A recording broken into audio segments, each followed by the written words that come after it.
Olá pessoal, espero que vocês todos estejam bem. Vamos dar sequência ao nosso curso de processo civil, certo?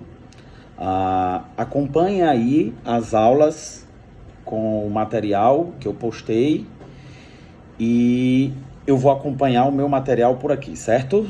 Então, vejam só, vamos falar sobre citação. Comentamos já sobre a citação na aula passada, espero que vocês se recordem. A citação, galera, é o ato processual pelo qual o Estado comunica ao réu que contra ele foi proposta uma ação. Percebam que o Estado ele tem a obrigação de comunicar ao réu que contra aquela pessoa foi proposta uma ação judicial.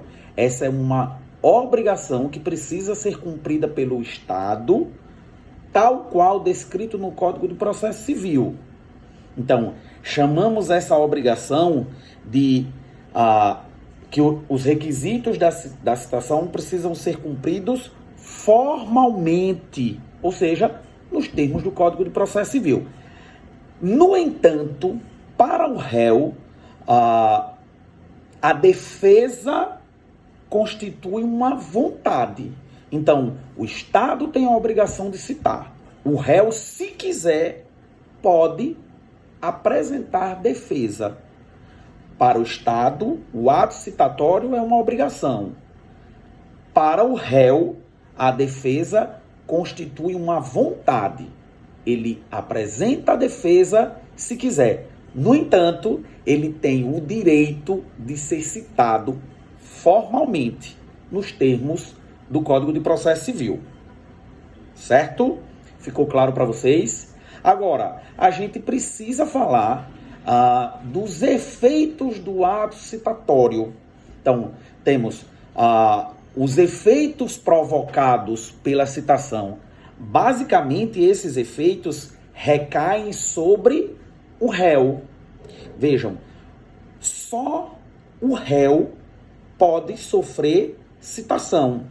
A gente não pode incorrer no risco de confundir citação com intimação. Apesar da terminologia ser bastante semelhante, as definições são completamente distintas.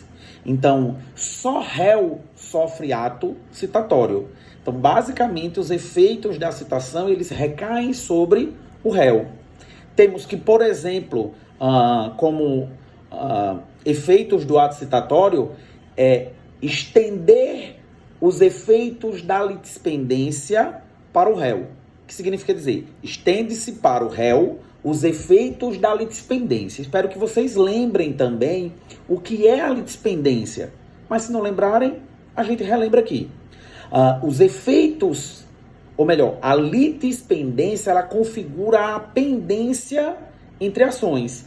Então, são ações que possuem as mesmas partes, mesmas causas de pedir e mesmos pedidos.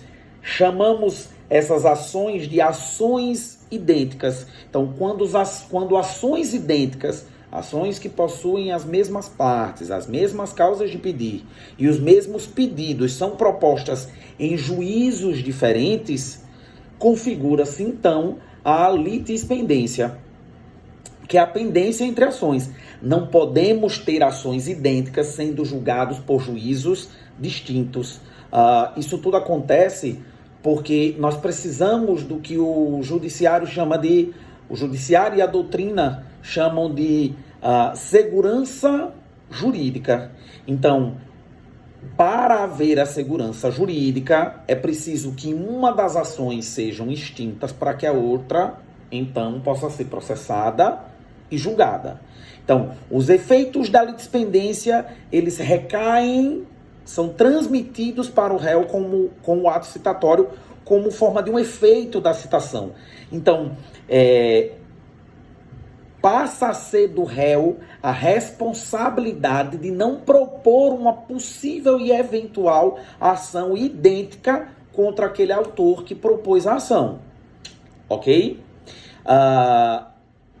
um segundo efeito do ato citatório.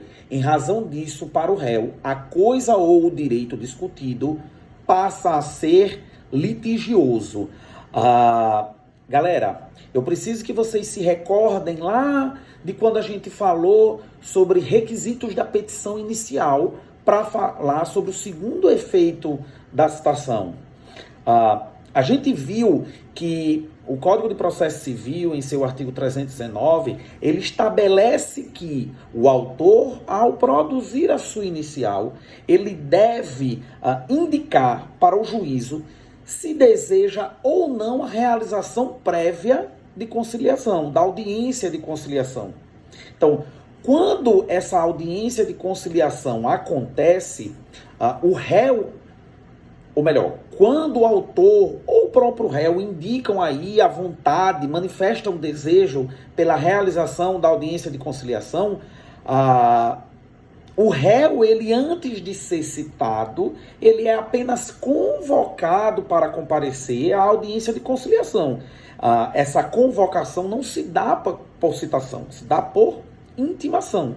Então, neste momento, o réu, ele é intimado para comparecer em juízo, para que ele manifeste ali o desejo, a vontade de conciliar junto com o autor, de chegar a um denominador comum, sem que haja aí o julgamento de uma ação judicial, né? Então, sem que haja necessidade de que o juízo, de que o Estado determine uma sentença.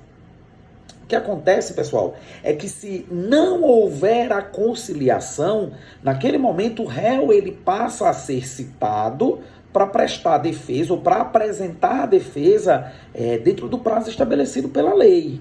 Então, por meio da citação ou com a citação, a disputa ela passa a ser litigiosa entre as partes. O que significa dizer, passa a haver uma lide. Lide é briga, lide é disputa entre as partes. Então, o objeto passa a ser litigioso.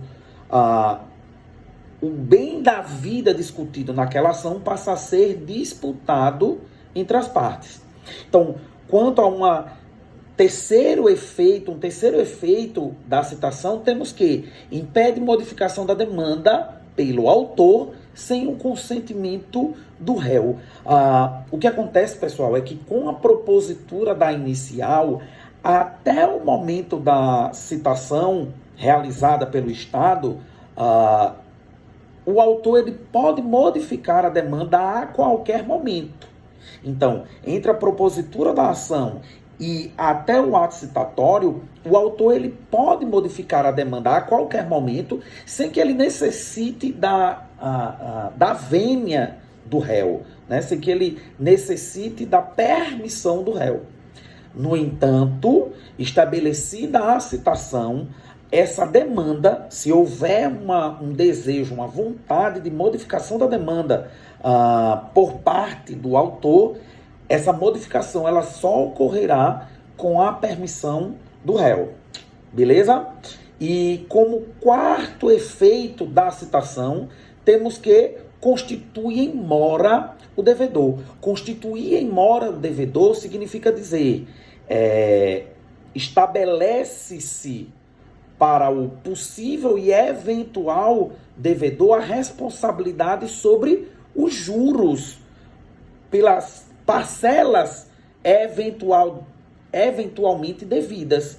Então, sob a dívida, se estabelece a partir do ato citatório a obrigação de se pagar juros constituída ali pelo não pagamento das parcelas estabelecidas entre as partes. Beleza? Teremos continuidade aí nos próximos vídeos, ok?